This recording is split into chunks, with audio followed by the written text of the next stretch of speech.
精品的鞋子，有的真的是超难穿的。那个很硬呢，他们那个鞋底啊，这硬到我真的是没办法穿呢。球鞋跟靴子我会买，像这个我上次买，你知道吗？它这边顶上哈，我写起过都没有弹性，这一双二手也是买不到。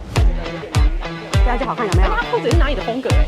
对啊，精品的那个鞋子啊，哈，最好都多半号一下，其实它的楦头比较小。这里查一下长裙。